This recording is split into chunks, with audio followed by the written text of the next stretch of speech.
এটা ইসলামিক সমাজ? আমরা 90% মুসলিমের দেশে বাস করি, এটা ইসলামিক সমাজ?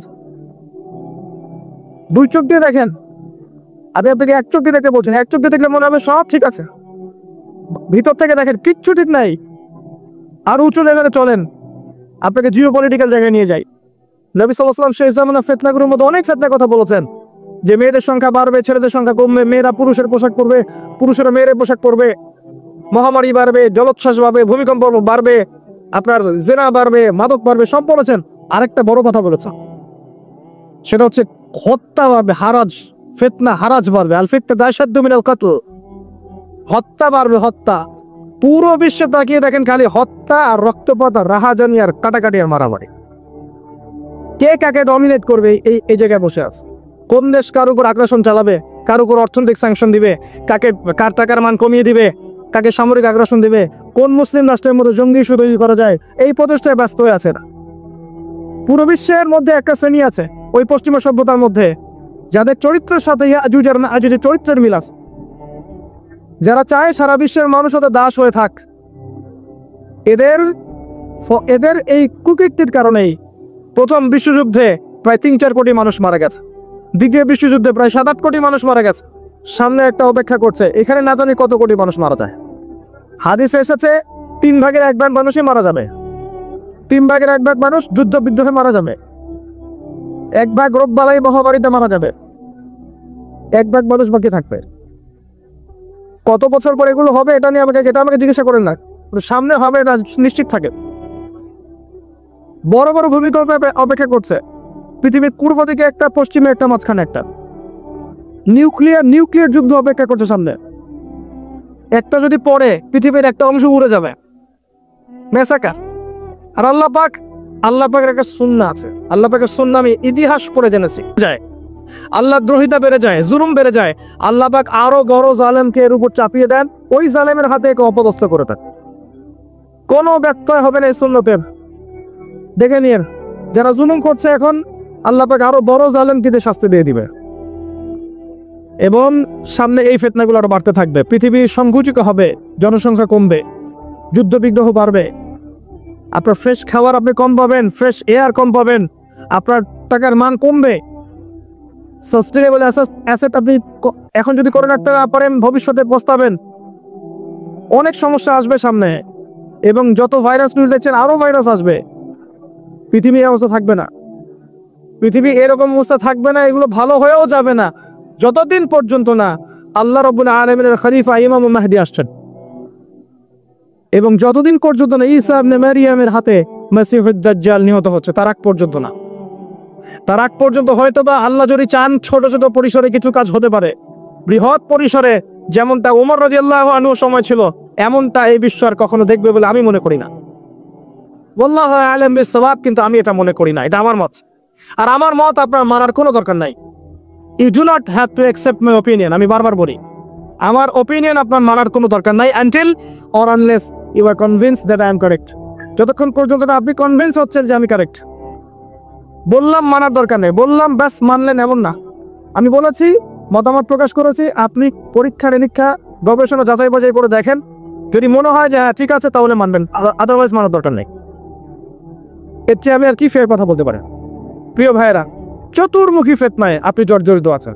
আপনার ধর্ম, আপনার পরিবার, আপনার সমাজ, আপনার পলিটিক্স, আপনার জিওপলিটিক্স, ইকোনমিক সেকশন, প্রতিটা সেকশনে ফিতনা আছে। এখন আপনি কি করবেন? এই জায়গায় আপনি কি করতে চাচ্ছেন? প্রথম কথা আমি আপনাকে বলবো, ওই যে প্রথমে বলেছি, আল্লাহর জন্য নিজেকে খালেস করে দেন। আগে তওবা করে আল্লাহর কাছে ফিরে আসেন, আল্লাহর জন্য খাস হয়ে যান। দুনিয়ার জীবনের এই যে একটা হায়াত 50, 60, 70 বছরের, এটাকে হেলায় খেলায় নষ্ট করেন না। নিজের সময়ের মূল্য দিতে শেখেন, নিজের জীবনের মূল্য বোঝেন। আপনি যদি এখন পৃথিবী থেকে চলে যান, আল্লাহ না করুক, এই পৃথিবীর কোনো কিছুই থেমে থাকবে না, কেউ থেমে থাকবে না, পৃথিবীর ঘূর্ণন থেমে থাকবে না। মাঝখান থেকে আপনার জীবনটা চলে গেল, আপনি আপনার সময়টা, জীবনটা নষ্ট করে ফেলেছেন। গবাদি পশুর মতো জীবনযাপন করেন না, আপনি আপনার জীবনের মূল্য বোঝার চেষ্টা করেন। এখানে আমরা এই করতে আসি না যে খাবো, ঘুমাবো, স্ত্রী সহবাস করবো, বাচ্চা জন্ম দিব, বাস মরে যাব। এর জন্য পৃথিবীটা আসেনি। ওমা খালাকতুল জিন্না ওয়াল ইনসা ইল্লা লিয়াবুদুন, শুধু আল্লাহর ইবাদত করতে এসেছে। এটাকে বোঝেন, বুঝে আল্লাহর পথে ফিরে আসো, 1 নাম্বার। 2 নাম্বার, তওবা করেন, খালাস তওবা, এবং যার যার হক তাকে তাকে দিয়ে দেন, নিজের হক আল্লাহর কাছে চাই না। কেউ যদি আপনার কাছে টাকা পায় দিয়ে দেন, কাউকে গালি দিয়ে থাকেন ক্ষমা চেয়ে নেন, কারো সম্পদ আত্মসাৎ করে থাকেন ছেড়ে দেন। মানে মানুষের সাথে জড়িত কোনো হক থাকলে দিয়ে দেন, দ্রুত দিয়ে ক্লিয়ার হয়ে যান, শোধ করে ফেলেন।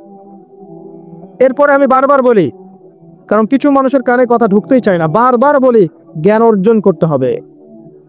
এরপরে জ্ঞান অর্জন করতে হবে এবং কোরআন, হাদিস, ইসলামের ইতিহাস, ফিকহ, ইসলামের অর্থনীতি, ইসলামিক জিওপলিটিক্স এগুলো পড়তে হবে। পড়াশোনা করলে পরে আপনার নলেজ আসবে। নলেজ আসলেই কিন্তু নূর আসবে না। নলেজ আসলেই নূর আসে না। ডিগ্রি সার্টিফিকেট আসলেই আল্লাহর নূর আসে, এটা ঠিক নয়। ডিগ্রি সার্টিফিকেটের পরেও আত্মশুদ্ধির পরে গিয়ে আপনার কলবে নূর আসবে। যখন কলবে আত্মশুদ্ধি আসবে তখন। আত্মশুদ্ধি ডিগ্রি দিয়ে অর্জিত হয় না। এর পদ্ধতিগুলো আমি অনেক লেকচারে বলেছি। এরপরে আপনার উচিত, আমার উচিত, যতটুকু জানি আমল করা, একটা দিনকে অপচয় না করা। একটা দিন এসেছে গনিমত মনে করে বেঁচে নেন। দিন এসেছে গনিমত মনে করে বেঁচে নেন। প্রতিটা কাজ নবী সুন্নাহ মতো এনজয় করেন, লাইফটাকে এনজয় করেন। কোরআন সুন্নাহ দিয়ে লাইফকে এনজয় করতে শেখা। এরপরে হকপন্থী আলেমের কাছে গিয়ে সোহবতে থাকেন, ভালো কিছু শেখেন। আর হকপন্থী আলেম কারা? যারা সত্য বলার সাহস রাখে, তারা। যারা সত্যকে মিথ্যার সাথে মিশ্রিত করে তারা নয়। যারা দিনকে বিক্রি করে দুনিয়ায় কামাই করে তারা নয়। যারা উম্মাকে সততা বিভক্ত করে ফেলেছে এরা নয়। যারা ভিতরে হিংসা, বিদ্বেষ, পরশ্রীকাতরতা, অহংকার লালন করে এরা নয়, কশ্চিন কালেও নয়। খুঁজে বের করতে হবে আপনাকে তাসকিয়াওয়ালা মানুষ, আল্লাহ নূরওয়ালা মানুষ। ওই যে খিদর আলাইহিস সালামকে খুঁজে বের করতে হবে। আমি এখনো খুঁজছি, আল্লাহ পাক যেন তৌফিক দান, মিলিয়ে দেয়। আমি এখনো খুঁজছি। যারা আছে যার যার ভালো নিয়ে নেন, আর যদি কারো মাঝে খারাপ কিছু পান আল্লাহর রাস্তায় ছেড়ে দেন। তর্ক করতে যায় না, দ্বন্দ্বে যায় না। সমস্ত মুসলিমকে আপনার ভাই মনে করতে শেখান। আপনি পুরো রাষ্ট্রের মুসলিমদেরকে ভাই মনে করতে শেখা, সে যেই হোক না কেন। কারোর মধ্যে ভালো কিছু পেলে নিয়ে না, খারাপ কিছু থাকলে ছেড়ে দেন। আপনি নিশ্চুপ থাকেন, নীরবে থাকেন, ফিতনায় যায় না, ঝগড়ার মধ্যে যায় না, দলাদলির মধ্যে যায় না, ইখতিলাফে যায় না, রিল্যাক্স থাকে। আর কি করতে পারি?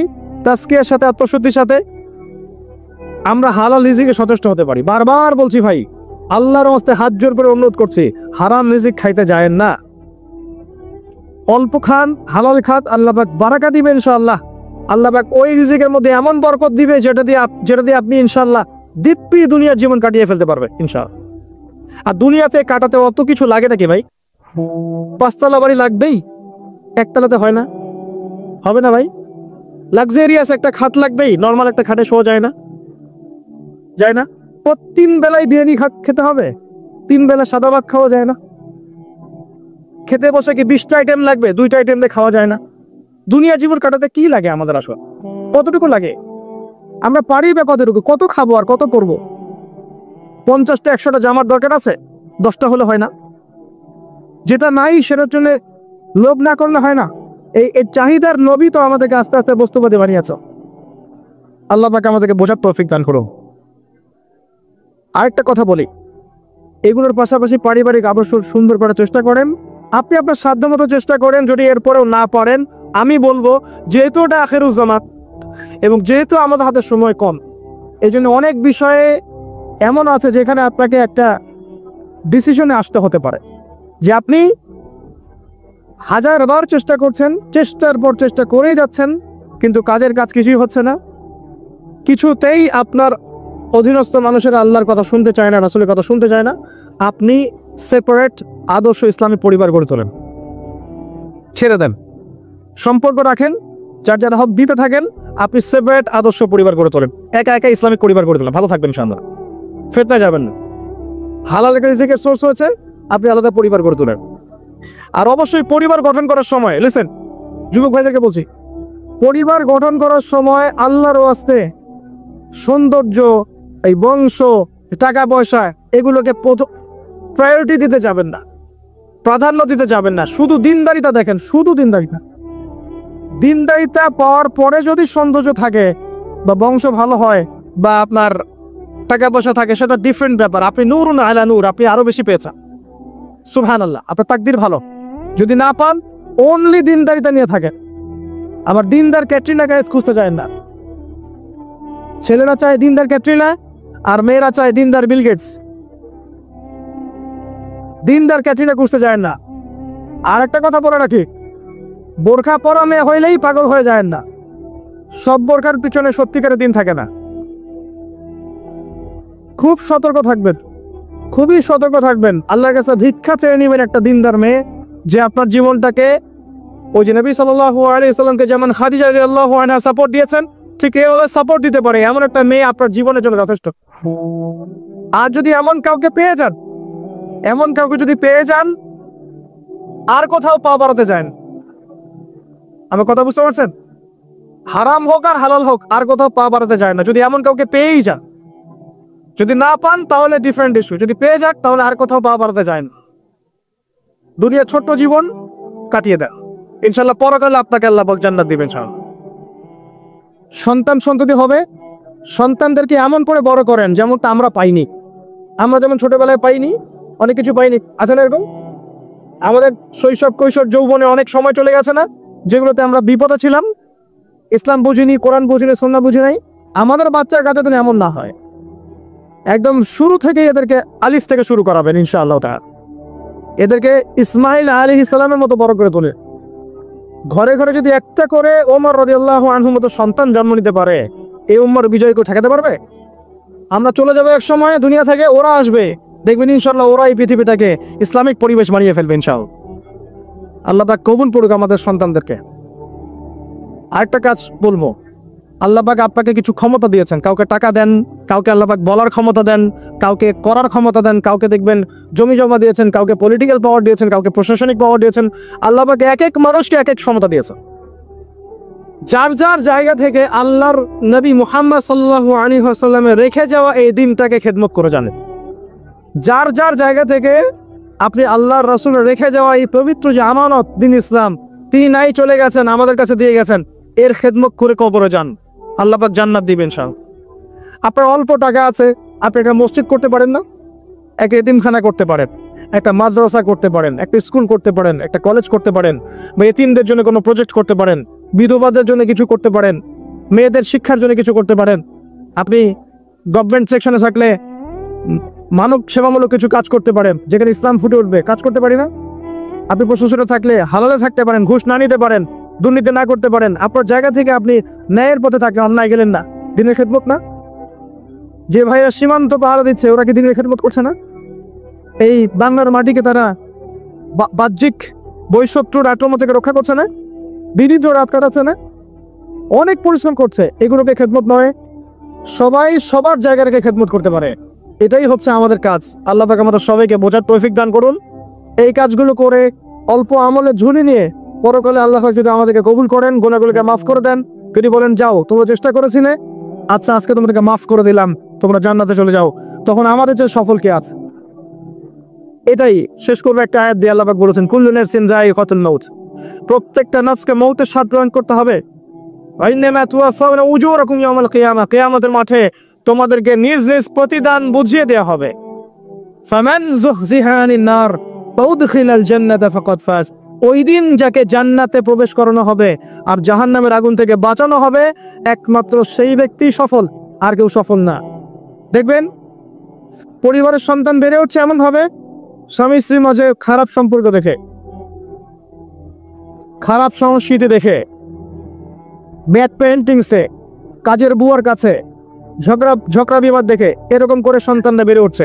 এই সন্তানরা যখন বড় হবে তখন এদের মানসিক অবস্থা কি ভালো থাকবে? নিঃসন্দেহে এরা মাদক সেবন করবে, জঙ্গি হবে, সন্ত্রাসী হবে, টেরোরিস্ট হবে, সিরিয়াল কিলার হবে, এরকম হয়ে যাবে। আর ছোটবেলা থেকে এরকম পরিবেশে তারা বড় হচ্ছে। ম্যাক্সিমাম পরিবারে গিয়ে দেখবেন যে ম্যাচিউরড হয়ে গেছে আমাদের যুবকরা, বিয়ে শাদীর কোনো ব্যবস্থা নাই, রিজিকের কোনো সোর্স নাই, বিয়ে করতে পারে না, গোপনে পাপ করে, বা ফ্রি মিক্সিং এ যায়, বা গার্লফ্রেন্ডের সাথে সময় দেয়, বা জেনা করে, এক পর্যায়ে ছেঁকা খেয়ে মিউজিকের কাছে যায়, তারপর মাদক, তারপর দেখবেন ইয়াবা পর্যন্ত চলে যাবে, চলে গিয়ে দেখা যাবে ধর্ষক হবে, জুয়া খেলবে, ক্যাসিনোতে যাবে, অথবা দেখবেন কোন একটা পদের জন্য মানুষকে খুন করা শুরু করো। পরিবার এগুলো চলছে। এর জন্য শুধু এই ছেলেটা দায়ী নয়, এর পিতার মাতা দায়ী আছে। পরিবারের পিতারা এখন ইব্রাহিমের মতো নয় আলাইহিস সালাম, পরিবারের মায়েরা এখন সারা এবং হাজরা আলাইহিস সালাম তাদের মতো নয়, পরিবারের সন্তানরা এখন ইসমাইল আলাইহিস সালামের মতো নয়। খুবই সমস্যা, জটিল সমস্যা। আবার আছে হারাম রিজিক পরিবারে, হারাম রিজিক দিয়ে পরিবারের দেহ রক্ত মাংস গঠিত হয়েছে, এই পরিবারের নূর কেমন করে আশা করতে পারেন? আর সবচেয়ে বড় কথা কি জানেন? সবচেয়ে বড় কথা হচ্ছে মানসিকভাবে এমনভাবে মাথাগুলোকে ধোলাই করা হয়েছে আমাদের, যে পশ্চিমারা অনেক ভালো, ওদের লাইফস্টাইলটা অনেক ভালো, ওই যারা মুশরিক তারা অনেক ভালো, ওদের সংস্কৃতিগুলো অনেক ভালো, এগুলো দেখে দেখে মিডিয়ার মাধ্যমে দেখে দেখে দেখে দেখে অসুস্থ পরিবেশে যখন মানুষ বড় হয়ে ওঠে তখন সে নিজেও মানসিকভাবে অসুস্থ হয়ে যায়। যখন আপনি এমন একটা পরিবেশে বড় হচ্ছেন যে পরিবেশে অশ্লীলতা আছে, সুদ আছে, বেহায়াপনা আছে, জেনা আছে, প্রতারণা আছে, অবিশ্বাস আছে, ঠকবাজি আছে, তখন এই পরিবেশে আপনি নিজেও দেখবেন একটা প্রতারক হয়ে গেছে। তখন অন্য কোনো ভালো মানুষকে আপনার কাছে ভালো মনে হবে না, আপনি সন্দেহের চোখে থাকবেন, অস্বস্তিতে, কাউকে বিশ্বাস করতে পারবেন না। একটা পরিবার শুধু ভালোবাসার ভিত্তিতে টিকে থাকে না, একটা পরিবার টিকে থাকে সম্মান, আপোষে হৃদ্যতা, আত্মসম্মানবোধ, গায়রাত এবং বিশ্বাসের ভিত্তিতে। যে পরিবারে বিশ্বাস নাই একে অপরের উপরে, সেই পরিবার কখনো টিকতে পারবে না। যে পরিবারে একে অপরের প্রতি বিশ্বাস নাই, শ্রদ্ধা নাই, আনুগত্য নাই, শুধু ভালোবাসা দিয়েও পরিবার টিকতে পারবে না, কোটি কোটি টাকা দিয়েও পরিবার টিকতে পারবে না। পরিবারের সবার মাঝে হৃদ্যতার দরকার থাকে, মহব্বতের সাথে সম্মান থাকতে হয়, একজন একজনকে সম্মান করতে জানতে হয়, যার যার সম্মান তাকে তাকে দিতে শিখতে হয়, আনুগত্য থাকতে হয়, সানিয়ানা আতাআনা থাকতে হয়, প্রত্যেকটা বিষয়ে জেতার মানসিকতার থেকে সবর করার মানসিকতা থাকতে হয়। তখন দেখবেন পরিবার আস্তে আস্তে একটা রুহানি পরিবেশ তৈরি করতে পারবে ইনশাআল্লাহ তাআলা। পরিবারগুলো এখন এগুলো কোথায়? সবাই যার যার স্বার্থ নিয়ে পড়ে থাকবে, এবং এখনকার পরিবারের পুরুষগুলো হচ্ছে সব স্বার্থ পূরণ করার মেশিন, যার যার স্বার্থ তাকে তাকে পূরণ করতে হবে, দ্যাটস অল। পুরুষকে স্ত্রীর স্বার্থ পূরণ করতে হবে, মায়ের, বোনের, সন্তানের সব স্বার্থ পূরণের মেশিন সে। আর সারাটা জীবন এগুলো করার পরে শেষ বয়সে গিয়ে তাকে শুনতে হবে সে কিছুই করেনি কারোর জন্য। হ্যাঁ, এগুলো বাস্তব। কোথায় আছেন আপনি? এগুলোই বাস্তব। আর দেখবে সারাটা জীবন তাদের অভাব পূরণ করতে, চাহিদা পূরণ করতে এর হায়াতটাই শেষ করে ফেলেছে, দিনের জন্য কিছু করার সুযোগ হয়ে ওঠে না। লাস্টে কবরে যাওয়ার পরে দেখবেন সন্তান তার একটা বছরেও কবর জিয়ারত করতে আসে না। খুব জটিল অবস্থা ভাই। আমি ফিতনাগুলি নিয়ে খুব ভাবি এবং একটা সলিউশনই পাই, নিজে আমি একটাই সলিউশন পাই, যে এই যে জীবনটা আল্লাহ দিয়েছেন, সলাতি ইন্না সলাতি ওয়া নুসুকি ওয়া মাহইয়ায়া ওয়া মামাতি, এটাকে লিল্লাহি রাব্বিল আলামিন করতে হবে। মানে জীবনটা আল্লাহর, এখানে আমার কথা, আমার কাজ, আমার চলাফেরা, আমার পারিবারিক অ্যাটিটিউড, আমার পড়াশোনা, আমার দাওয়া, আমার দিনের জন্য মেহনত, যত কিছু আছে, সবর, আঘাত সহ্য করা, কষ্ট সহ্য করা ইত্যাদি, সব কিছু আল্লাহর সন্তুষ্টির জন্য করতে হবে। কারো কাছে, পৃথিবীর কোন সৃষ্টির কাছে যারা পরিমাণ কিচ্ছু পাওয়ার আশা করবেন না। একটু আশা করবেন আপনি কষ্ট পাবেন। কারো কাছে কোনো আশা করতে যায় না, শুধু আল্লাহর কাছে আশা করেন। সমস্ত কাজের প্রতিদান আল্লাহর কাছে চান, পরকালে আপনি সুখে থাকবেন ইনশাআল্লাহ, শেষ হাসি আপনি হাসবেন ইনশাআল্লাহ। তা এছাড়া আমি কোনো সলিউশন দেখি না ভাই। আমি কলিজা থেকে কথাগুলো বললাম আপনাকে, আর যে কথা কলিজা থেকে বের হয় সেই কথা আপনার কলিজার মধ্যে আঘাত করবেন। সব কাজ শুধু আল্লাহর জন্য করেন, কেউ আপনার আপন না, আল্লাহ ছাড়া কেউ আপনার আপন নয়। আপনি ভুল করবেন যদি আপনি অন্য কাউকে আপন মনে করেন, আপনার পলিটিক্যাল লিডার, আপনার প্রশাসনের স্যার, আপনার পরিবারের স্ত্রী, আপনার সন্তান, হাবি জাবি যা যা আছে, যদি মনে করেন আমার আপনজন, আপনি ভুল করবেন। সবাই সবার স্বার্থ চেনে, সবাই সবার স্বার্থ চেনে, শুধু আল্লাহ আপনাকে নিঃস্বার্থভাবে ভালোবাসেন, আল্লাহ পাক স্বার্থ চান না। সারাটা জীবন পাপ করে থাকলেও একটা বার দাঁড়িয়ে খালি বলেন আল্লাহ আস্তাগফিরুল্লাহ ওয়া আতুবু ইলাইহি, মন থেকে বলেন আল্লাহ আমি ভুল করেছি, আল্লাহ আমাকে মাফ করে দাও। এক মুহূর্তের মধ্যে আল্লাহ পাক আপনার সমস্ত গুনাহগুলোকে নেকিতে পরিবর্তন করে দিবেন ইনশাআল্লাহ। আল্লাহ ছাড়া কেউ নেই আপনার। আল্লাহর জন্য খালেস করে ফেলেন নিজেকে, তার দিনের জন্য চেষ্টা করেন। তার দিন আজকে অবহেলিত, তার দিন আজকে অপদস্থ, সারা বিশ্বের বুকে আজকে মুসলিমরা নির্যাতিত নিপীড়িত। দিনকে এগিয়ে নেওয়ার জন্য কিছু করেন, আপনার ক্ষুদ্র ক্ষুদ্র প্রচেষ্টা ইনশাল্লাহ আগামী দিন ইসলামের বড় বিজয় নিয়ে আসবে। দিনের জন্য খালাস করে ফেলেন নিজেকে। আপনার সময় আছে এখন, জ্ঞান অর্জন করেন, জ্ঞান অর্জন করেন, পড়াশোনা করেন, আলেম ওলামার কাছে গিয়ে ক্লাসিক্যাল বইগুলো পড়েন, প্রজেক্ট রেডি করেন, দাওয়াতি কাজ করেন, বই লিখেন, বক্তব্য দেন, দিনের জন্য করেন। আপনাকে আপনার দুনিয়া আল্লাহ গুছিয়ে দিবেন ইনশাল্লাহ, দুনিয়া আল্লাহ গুছিয়ে দিবেন ইনশাল্লাহ। আপনি দিনের জন্য খালাস করে ফেলেন নিজেকে, আল্লাহর দিনের হয়ে যান, এবং দুনিয়ার যে কাজগুলো করবেন শুধু আল্লাহ সন্তুষ্টির জন্য করবেন, কারো কাছে কিচ্ছু পাওয়ার আশা করবেন না। দেখবেন ইনশাল্লাহ আপনি সুখে থাকবেন। একটা পর্যায়ে গিয়ে নূহ আলাইহিস সালামকে বলতে হয়েছে রব্বি আন্নী মাগলুবুন ফান্তাসির, আল্লাহ 950 বছর দাওয়াত দিলাম, মানুষ কথা শোনে না, মানুষ শোনেই না। 950 বছর দাওয়াত দিলাম, আল্লাহ আমার পরিবারের লোক কথা শোনে না, আল্লাহ আমি পরাজিত, তুমি ওকে সাহায্য করো। একটা পর্যায়ে গিয়ে লূত আলাইহিস সালামকেও তার স্ত্রী সন্তান ছেড়ে চলে যেতে হলো। একটা পর্যায়ে গিয়ে ইব্রাহিম আলাইহিস সালামকে তার বাবাকে ছেড়ে চলে যেতে হলো। একটা পর্যায়ে গিয়ে আসহাবুল কাহফকে সমাজ থেকে চলে যেতে হলো দূরে। একটা পর্যায়ে গিয়ে মুহাম্মদ সাল্লাল্লাহু আলাইহি ওয়াসাল্লামকে হিজরত করে চলে যেতে হলো, সাথে কেউ ছিল না। আল্লাহর জন্য ভালোবাসা, আল্লাহর জন্যই বিচ্ছেদ। ইতিহাস তাদেরকে ভুলে যায় নাই। তা একটা পর্যায়ে গিয়ে মানুষ যখন আর করে না, তখন প্রয়োজনে একা আল্লাহকে নিয়ে থাকতে হয়। এটাই আল্লাহ পাকের মারিফতের সর্বোচ্চ লেভেল। আল্লাহকে নিয়ে থাকেন, ইনশাআল্লাহ আপনি ভালো থাকবেন। রাসূলকে নিয়ে থাকেন, ভালো থাকবেন। তার সুন্নাহকে নিয়ে থাকেন, ভালো থাকবেন। তার দিনকে নিয়ে থাকেন, দিনের জ্ঞান অর্জন করেন, দিনটাকে প্রচার করার চেষ্টা করেন, দিনটাকে প্রতিষ্ঠা করার চেষ্টা করেন। দিন প্রতিষ্ঠা করলে কারো কোনো ক্ষতি হবে না, শৈথিল্যতাবাদী হবেন না, আবার চরমপন্থী হবেন না, জঙ্গি সন্ত্রাসী হয়ে যাবেন না। মধ্যম পন্থায় দিনটাকে নিয়ে এগিয়ে যাবেন, মধ্যম পন্থায় এগিয়ে যাবেন, ধীরে ধীরে সবরের সাথে। একটা লেকচারে বলেছিলাম, আমাকে 3টা নসিহত করেছিলেন একজন আলেম। বলেছিলেন, প্রথমে জ্ঞান অর্জন কর, তারপরে তুমি ধৈর্য ধরা শিখো, আর 3 সাহসী হও। ভীরু কাপুরুষের জন্য জান্নাত নয়, তিনি বলেছিলেন। অতএব এভাবে চিন্তা করলে আপনি ইনশাআল্লাহ দুনিয়াতে ঠকবেন না, বা দুনিয়াতে ঠকলেও পরকালে আপনি জিতবেন ইনশাআল্লাহ। না, পরকালে আল্লাহ পাক আপনার প্রতিটা কষ্টের প্রতিদান দিবেন ইনশাআল্লাহ আযজা ওয়া জাল্লা। আসুন আমরা সবাই যার যার জায়গা থেকে আল্লাহর হয়ে যাই, আল্লাহর জন্য নিজেকে খালেস করে দিই।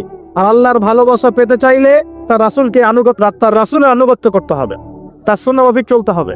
আল্লাহ পাকের ফরজ ওয়াজিবকে ভালোবেসে আদায় করেন, বিরক্ত হয় না। নামাজের আজান হচ্ছে, বিরক্ত হয়ে যায় না, ভালোবেসে নামাজে যান। যে আল্লাহ আমার কাছে একটা ইবাদত চেয়েছেন, আমার রব, আমার সৃষ্টিকর্তা আমাকে একটা সুযোগ দিয়েছেন, আমার কাছে একটা ইবাদত চেয়েছেন, সেজদা চেয়েছেন। আল্লাহ আমার কাছে কি আর চেয়েছেন? তাওহীদ চেয়েছেন, সুন্নত চেয়েছেন, হালাল খাই এতটুকু চেয়েছেন, সাধ্যমতো দিনের খেদমত করে এটা চেয়েছেন। আল্লাহ পাক আমার জন্য জান্নাত রেখেছেন, আমি আল্লাহর জন্য করব না? আল্লাহ পাকের কাজগুলো ভালোবেসে করেন, আল্লাহ পাকে কাছে পাবেন ইনশাআল্লাহ তাআলা। দেখবেন যদি আপনি আল্লাহর হয়ে যান, আপনি মনে মনে কিছু চাইবেন, হাত উঠিয়ে চাওয়ার আগে আপনাকে আপনার সামনে আল্লাহ পাক সেটা হাজির করে দিবে। চল, বিশ্বাস হচ্ছে না আপনার কথা, আমার কথা? আমার জীবনে শত শতবার এই ঘটনা ঘটেছে। মনে মনে চিন্তা করছি যে এটা দরকার, এটা হলে ভালো হতো, এমনকি এমনও চিন্তা করছি এটা খেতে ইচ্ছা করছে, সামনে গিয়ে দেখে হাজির। একটা কথা মিথ্যা বানিয়ে বলছি না, আল্লাহর কসম। এমনও হয়েছে যে আমি মনে মনে চিন্তা করেছি যে এটা খেতে ইচ্ছা করছে, খেতে পারলে ভালো লাগতো, যেখানে গিয়েছি দেখি সেই বাড়ির মালিক সেটা সার্ভ করেছে। এমন একটা ঘটনা আপনাকে বলি যে আমি এক জায়গায় যাচ্ছি, জিজ্ঞাসা করছি যে কি রান্না করছে, বলছে খিচুড়ি রান্না করছে। ঠিক আছে, খুব খুশি, খিচুড়ি খাবো, বাসায় কি।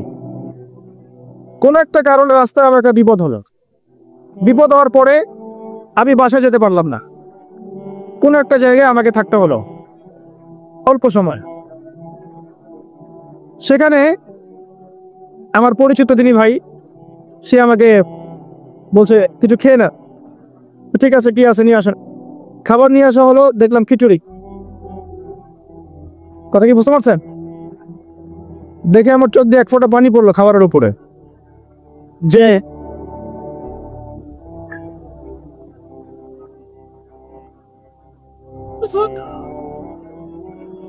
দাঁড়ান, আল্লাহ পাক এতই কাছে, এতই কাছে। যদি আপনি আল্লাহর হয়ে যান, আল্লাহর জন্য খালাস করে এখন নিজেকে, আপনি দেখবেন আপনি যা চাচ্ছেন আল্লাহ পাক আপনার মনের কথা শুনে নেবেন, আপনার সামনে হাজির করে দিবেন। সব কিচ্ছু ভাববেন না, আল্লাহকে ছাড়া কোনো দিকে হবার দরকার নাই। আল্লাহ দিন আজকে একটা চরম অবমাননাকর জায়গার মধ্যে আছে, আপনি বুঝতে পারছেন না। দুই চোখ দিয়ে দেখেন, সারা বিশ্বের প্রেক্ষাপটের সাথে মুসলিমদের অবস্থা মেলান, দেখবেন আমরা আর সে আগের জায়গায় নাই। আমাদের অবস্থা এখন ভালো নয়, প্রত্যেকটা দিক থেকেই ভালো নয়। ধর্মের ক্ষেত্রে নাই, ইকোনমিক্সে না, পলিটিক্সে না, জিও পলিটিক্সে না, সোশ্যালি না, সংস্কৃতিতে না, কোনো ক্ষেত্রেই নাই। আমরা সে আগের জায়গায় নাই এখন আর। এই জায়গায় রিগেইন করতে হলে আমাদেরকে বেসিক কাজগুলো করতে হবে। আবার নামাজি হতে হবে, আমাদেরকে আবার রোজা রাখতে হবে, আবার দিনের খেদমতের চেষ্টা করতে হবে, কোরআন শিখতে হবে, আবারও সুন্নায় ফিরে আসতে হবে। ইনশাআল্লাহ তারা দেখবেন আস্তে আস্তে আস্তে আস্তে এমন প্রজন্ম গড়ে উঠবে যারা ইসলামের পতাকা নিয়ে সামনে এগিয়ে যাবে ইনশাআল্লাহ। আসেন, আপনাকে আমি পারিবারিক বিষয়গুলো আর বেশি বলতে চাচ্ছি না আজকে। আরেকদিন ইনশাআল্লাহ আমি টোটাল লেকচারটাই আদর্শ ইসলামী পরিবার এবং সমকালীন ফিতনাগুলোর উপর দিব ইনশাআল্লাহ। সামনে যান, ফিতনা আপনার অর্থনীতির মধ্যেও আছে। খুব কম মানুষ আছে আমাদের এখানে যারা অর্থনৈতিক জীবনে হালাল খাচ্ছে, ম্যাক্সিমাম সুদ খাচ্ছে। অনেকেই ঘুষ খাচ্ছি আমরা, অনেকে দুর্নীতি করছে, অনেকে ঠকবাজি করছি, অনেকে মানুষের হক নষ্ট করছি না? কারো রিজিকে যদি একটা টাকা এরকম হারাম চলে আসে, এই রিজিক দিয়ে আল্লাহর ইবাদত পড়লে ইবাদত কবুল হবে না। খুব সাবধান। নবীজি আগেই বলেছিলেন সাল্লাল্লাহু আলাইহি ওয়াসাল্লাম, যে সুদ খায়, যে সুদ দেয়, যে সাক্ষী থাকে, যে লিখে রাখে, সবাই সমান অপরাধী। দিব্যি আমরা খাচ্ছি। নবীজি বলেছিলেন সাল্লাল্লাহু আলাইহি ওয়াসাল্লাম, যেটা মায়ের সাথে জেনা করার মতো অপরাধ এবং আল্লাহ এবং তার রাসূলের সাথে যুদ্ধ করার মতো অপরাধ, দিব্যি আমরা খাচ্ছি, দিব্যি খাচ্ছি। পরোয়া নেই কোনো। এক দিরহাম সুদ খেলে নবীজি বলেছেন সাল্লাল্লাহু আলাইহি ওয়াসাল্লাম 36 বার জেনার পাপ হয়, 36 বার। দিব্যি খাচ্ছে, কোনো পরোয়া নাই। তবে আলহামদুলিল্লাহ এখন এই কথাগুলো শুনে অনেক মানুষ সুদি কারবার থেকে সরে এসেছেন, আমি জানি। আমি দোয়া করি মন থেকে আল্লাহ পাক তাদেরকে বেহিসাব রিজিক দান করুক। রিজিকের মালিক কে ভাই? আমি যদি মনে করি যে আমি সুদি কারবার না ছাড়লে আমার রিজিক কমে যাবে, তাহলে আমি মনে করছি রিজিকের মালিক আমি নিজেই, তাই নয় কি? আল্লাহর উপর তাওয়াক্কুল করে ছেড়ে দিয়ে দেখেন, আল্লাহ পাক আপনার জন্য আসমান জমিনের বরকতের দরজা খুলে দেবেন। বিশ্বাস করছেন না আমার কথা? রিজিক কার হাতে? সমুদ্রের নিচে কোটি কোটি মাখলুক আছে, কে খাওয়ায়? এই জমিনের উপরে কোটি কোটি কীটপতঙ্গ আছে, কে খাওয়ায়? আপনি কি 10টা হাতির দায়িত্ব নিতে পারবেন? এই শত শত হাতিকে কে খাওয়ায়? গবাদি পশুকে কে খাওয়ায়? জীবজন্তুকে কে খাওয়ায়? এই পৃথিবীতে কোনো মানুষ না খেয়ে মারা যেত না যদি তারা আল্লাহর বিধান অনুযায়ী অর্থনৈতিক জীবন পরিচালিত করত। যদি ওরা সুদ না খেত, সুদ খাওয়ার পর রিজিক কমে গেছে, আর তারা যদি যাকাতটা ঠিক মতো দিত, তাহলে দেখতেন দারিদ্রতা বলে কিছু থাকতো না। ধনী গরিব থাকতো, কিন্তু সবাই একটা সাম্যাবস্থায় থাকতো, কেউ একেবারে নিষ্পেষিত হতো না। কারণ যাকাত এবং ব্যবসার মধ্য দিয়ে টাকা পয়সা ঘুরতে থাকে, এক হাত থেকে আরেক হাতে যেতে থাকে। আর রিবার মধ্য দিয়ে টাকা পয়সা এক শ্রেণীর মানুষের হাতে চলে যায়, ধনীদের হাতে চলে যায়, আর গরিবরা আস্তে আস্তে দারিদ্রতার অতল তলে যেতে থাকে। আপনার অর্থনৈতিক জীবন ঠিক নাই, দেখবেন এখানে ফিতনার শেষ নাই। অন্যদিকে আসেন, আপনি সামাজিকভাবে দেখেন, সামাজিক জীবনে ফিতনার শেষ নাই। খেয়াল করে দেখেন, আত্মীয়তার সম্পর্কগুলো নষ্ট হয়ে যাচ্ছে। খেয়াল করে দেখেন, এখন টাকার জন্য সন্তান বাবাকে হত্যা করে, সন্তান মাকে হত্যা করে, ভাই ভাইকে হত্যা করে, বোন বোনকেও হত্যা করছে। প্রতিবেশীর হক আমরা দিতে পারছি না, আত্মীয়তার হক দিতে পারছি না। জমি নিয়ে দ্বন্দ্ব, বাড়ির সীমানা নিয়ে দ্বন্দ্ব, ব্যবসা নিয়ে দ্বন্দ্ব, দ্বন্দ্বের শেষ নাই। এটা সোশ্যাল জীবনে হচ্ছে। আবার ইকোনমিক সেকশনে এমনও হচ্ছে, ব্যবসা করছি হালাল মনে করে, এখানে সুযোগ বুঝে সিন্ডিকেট করছি, মজুদদারি করছি, ইচ্ছা করে দাম বাড়িয়ে দিচ্ছি, মানুষকে বিব্রত করছি, গভর্নমেন্টকে বিব্রত করছি। এগুলো আমরা কৃত্রিম সংকট তৈরি করছি, মাপে কম দিচ্ছি, ব্যবসা করছি মাপে কম দিচ্ছি। অমুসলিম ব্যবসা করছে, মাপে সঠিক দিচ্ছে। অমুসলিম ব্যবসা করছে, মাপে সঠিক দিচ্ছে। অমুসলিম ব্যবসায়ী সিন্ডিকেট করছে না। একজন হিন্দু ব্যবসায়ী, আল্লাহ পাক তাকে হেদায়েত করুক, সে মাপে কম দিচ্ছে না, সিন্ডিকেট করছে না, কৃত্রিম সংকট তৈরি করছে না, মুসলিমরা করছে। রমজান মাসকে কেন্দ্র করে মুসলিমরা ব্যবসা করে নিচ্ছে, সুবহানাল্লাহ। আর মানুষ সামান্য নিত্য প্রয়োজনীয় দ্রব্যের জন্য ট্রাকের পিছনে দৌড় দিচ্ছে। কি একটা দৃশ্য, সুবহানাল্লাহ। এর ফলাফল আপনি পাবেন, মানুষের হক নষ্ট করার ফলাফল পাবেন। কিয়ামতের মাঠে এর বিচার না করে আল্লাহ পাক ছাড়বেন না। এত সহজ তা কোনো কিছু। আল্লাহ পাক কিয়ামতের মাঠ রেখেছেন, রাখার দরকার ছিল, না হলে কোনো জালেমের বিচার হতো না। যত জালেম এই পৃথিবীতে পার পেয়ে গেছে, কিয়ামতের মাঠে কেউ পার পাবে না। এই জন্য আল্লাহ পাক কিয়ামতের মাঠ রেখেছেন, এবং এটা রাখা উচিত ছিল। আল্লাহ পাক শুধু গফুর রহিম নন, আল্লাহ পাক হচ্ছেন আদিল, ন্যায় বিচারক। আল্লাহ পাকের আদালত আছে। সোশ্যাল লাইফে আরো দেখবেন, যুব সমাজকে তাকাবেন, দেখবেন ম্যাক্সিমাম যুবক এখন মাদকের সাথে সম্পৃক্ত। মাদক বলতে আমি সিগারেটকেও বুঝিয়েছি। কয়টা ছেলে পাবেন স্মোক করে না? এখান থেকে শুরু করে আস্তে আস্তে গাঁজা, ফেন্সিডিল, ইয়াবা পর্যন্ত চলে যায়। ক্যাসিনোতে রাত কাটায়, জুয়া খেলে, দেখবেন আপনি মেয়ে নিয়ে ফুর্তি করছে, জেনা করছে। সমাজের দিকে তাকান, বেশি বেশি জেনা বেড়েছে। পাড়ায় পাড়ায়, মহল্লায় মহল্লায় জেনা, জেনা আর জেনা। বেশি বেশি ধর্ষণ বেড়েছে। ধর্ষণ তো বাড়বেই, কারণ পর্নোগ্রাফি যে আছে, পর্নোগ্রাফি বন্ধ না করতে পারলে ধর্ষণ বন্ধ হবে না। পর্ন ফ্রি অ্যাক্সেস, সবাই মোবাইলের মধ্যে পর্ন দেখতে পারে। যে কেউ বাসায় যাবে, দরজা বন্ধ করবে, রাত্রেবেলা শুয়ে পর্ন দেখবে। যে কেউ পারবে, কেউ কোথায় যাওয়ার নাই। আর মনের মধ্যে তো আল্লাহর ভয় নাই, নামাজ রোজা হজ জাকাত তো নাই। পর্ন দেখবে, ভিতর থেকে পশু হয়ে যাবে। তখন একটা মেয়েকে তার কাছে মেয়ে মনে হবে না, গোষ্ঠের টুকরো মনে হবে। জি, যে ব্যক্তি পর্নাসক্ত, তার কাছে একটা মেয়েকে মেয়ে মনে হয় না, তার কাছে একটা মেয়েকে সম্মান দেওয়ার মানসিকতা থাকে না। তার কাছে একটা মেয়েকে মনে হয় একটা মাংসের বা গোষ্ঠের টুকরা, একে ভোগ করতে হবে, এতটুকু মনে হয়। একটা বাচ্চা মেয়েকে সে আদর করে নিতে পারবে না, তার কাছে মনে হবে এই মেয়েটাকেও পেলে ধর্ষণ করে ফেলবো। ডে বাই ডে বাচ্চাদের ধর্ষণ বেড়েছে বাংলাদেশের মাটিতে। এটার কারণ পর্নোগ্রাফি। এটা মানুষকে পশু বানিয়ে ফেলেছে। আর কিভাবে বললে আপনারা বুঝবেন? পর্ন বন্ধ না করতে পারলে যুব সমাজের অবক্ষয় ঠেকানো যাবে না। এই পর্নোগ্রাফির কারণে ধর্ষণ বেড়েছে। এর উপরে আরো আছে। এর উপরে মেয়েরা আবার জিন্স গেঞ্জি পরে ঘুরছে, বেয়া বোনার মতো ঘুরছে। রাস্তাঘাটে, অফিসে, শপিং মলে, বিমানবন্দরে, যে কোনো জায়গায় আপনি যান, দেখবেন মেয়েরা নগ্ন হয়ে ঘুরছে। কাপড় পরেও নগ্ন, কাপড় করেও নগ্ন। এটা ওই নগ্ন বোঝানো হয়নি যে একেবারে কোনো ড্রেসই নাই। নবীজি বলেছেন, নিসাউন কাসিয়াতুন আরিয়া, এমন এক শ্রেণীর মহিলা আসবে যারা কাপড় পরেও নগ্ন থাকবে। এর ব্যাখ্যা আমাকে করার দরকার নাই আপনার সামনে, আপনি জানেন ভালো করেই ব্যাখ্যা কি। কাপড় পরে নগ্ন থাকবে, এগুলো ছড়িয়ে দিচ্ছি, এগুলো উস্কিয়েও দিচ্ছে। এবং যখন কেউ পর্দা করতে যাচ্ছে, বলছি এ মৌলবাদী হয়ে গেছে, সন্ত্রাস হয়ে গেছে, এ ব্যাকডেটেড হয়ে গেছে, বোরখাম পরে পরীক্ষা দিতে আসছে কেন, নেকাব ফেলো, এরকম করছি আমরা ওর সাথে। জি, আবার মেয়ে ছেলে ফ্রি মিক্সিং দিয়ে দিচ্ছি। ছেলে মেয়ে স্কুল লাইফ থেকে শুরু করে একদম জব সেকশন পর্যন্ত প্রতিটা সেকশনের ফ্রি মিক্সিং। ফ্রি মিক্সিং বলেন তো, গায়ের মাহারাম একে অপরের সাথে মিলেমিশে কাজ করবে। এটা হচ্ছে কাঁধে কাঁধ মিলিয়ে সমাজ বিনির্মাণ। সুবহানাল্লাহ। আসলে কিচ্ছু করার নাই। অনেক সময় তাকদিরে যা থাকে তা খণ্ডানো যায় না। এরপরেও যে আপনারা এই রাত 12:30টার সময় পুরো মাঠ ভর্তি করে মানুষ বসে আছেন দিনের কিছু কথা শোনার জন্য এবং জানার জন্য, আমরা দোয়া করি আল্লাহ পাক উপস্থিত শ্রোতা, বক্তা, মাহফিল কমিটির যারা সদস্য আছেন, যারা বুদ্ধি দিয়েছেন, পরামর্শ দিয়েছেন, অর্থ দিয়েছেন, শ্রম দিয়েছেন, আজকের মাহফিল সার্থক করার প্রাণপণ চেষ্টা করেছেন, আমরা দোয়া করি আল্লাহ পাক তাদের প্রত্যেকের নেক হায়াত এবং হালাল রিজিককে প্রশস্ত করুন, আমিন। একটা ঘন্টা আমরা আল্লাহর জন্য ওয়াকফ করতে পারি না ভাই? পরিবেশ পরিস্থিতি তো বুঝলেন। এরকম অবস্থায় যদি আমি সূরা আরাফের 179 নম্বর আয়াত তেলাওয়াত করি, তাহলে মিডিয়া আমাকে বিতর্কিত করা শুরু করুক। কি আয়াত? লাহুম কুলুবুন লা ইয়াফকাহুনা বিহা।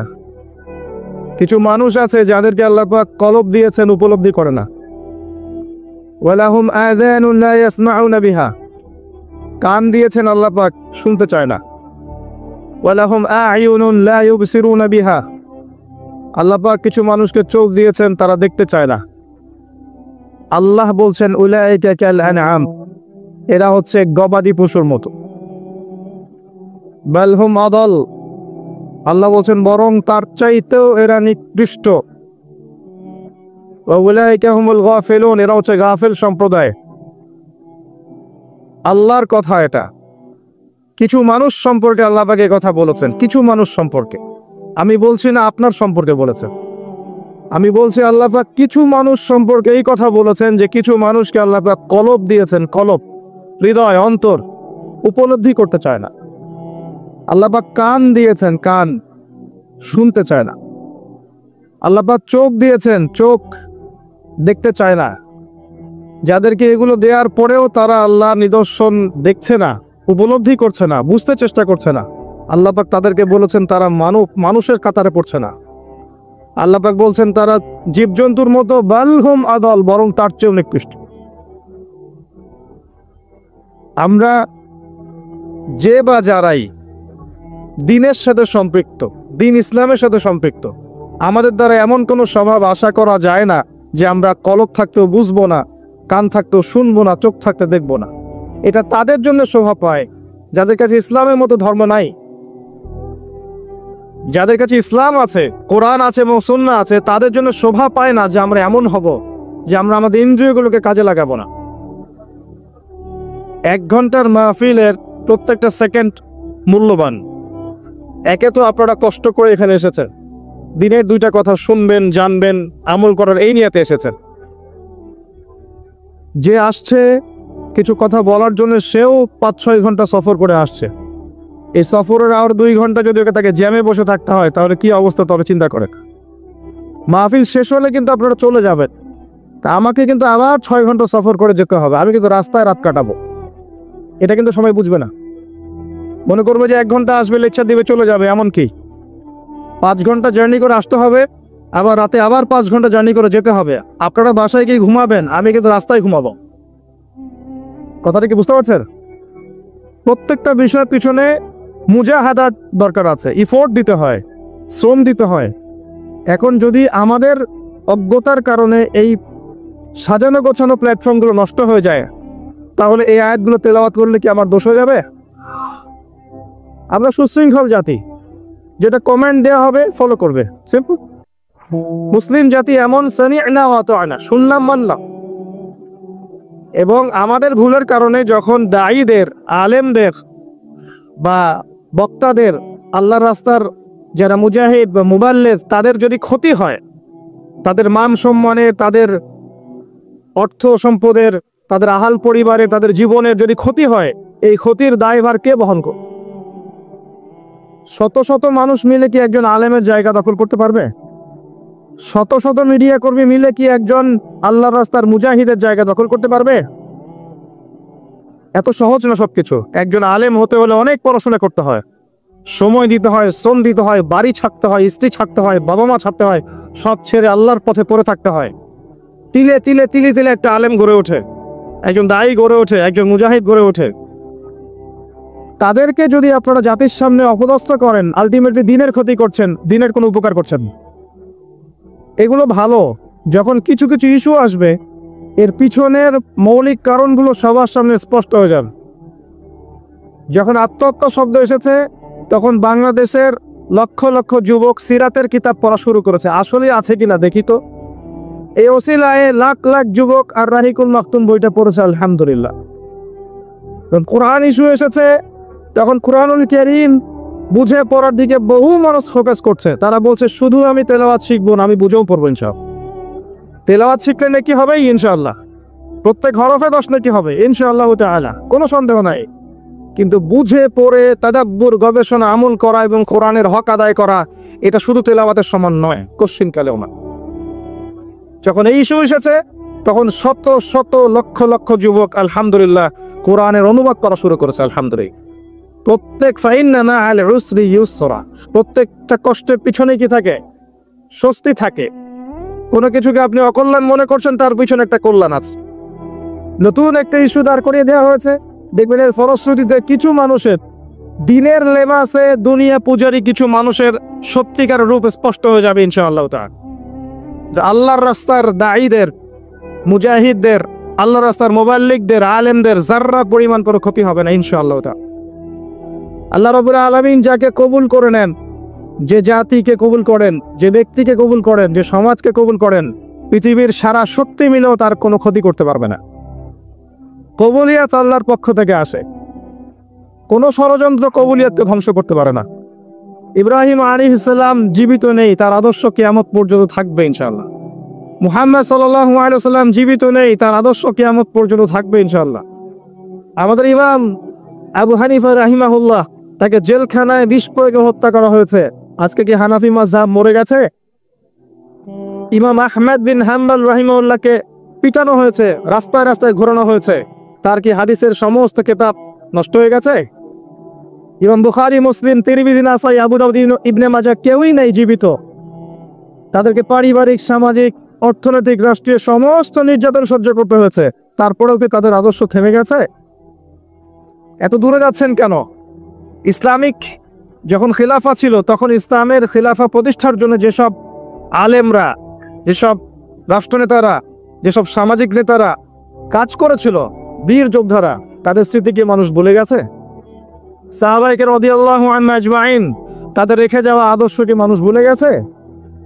মানুষ পৃথিবী থেকে চলে গেলেই যে তার আদর্শ চলে যাবে এমন নয়। আল্লাহ যাকে কবুল করবেন, তার কথা, তার কর্ম, তার লিখনি, তার মুজাহাদা কিয়ামত পর্যন্ত থাকবে ইনশাআল্লাহ তাআলা। এটাই কবুলিয়াত।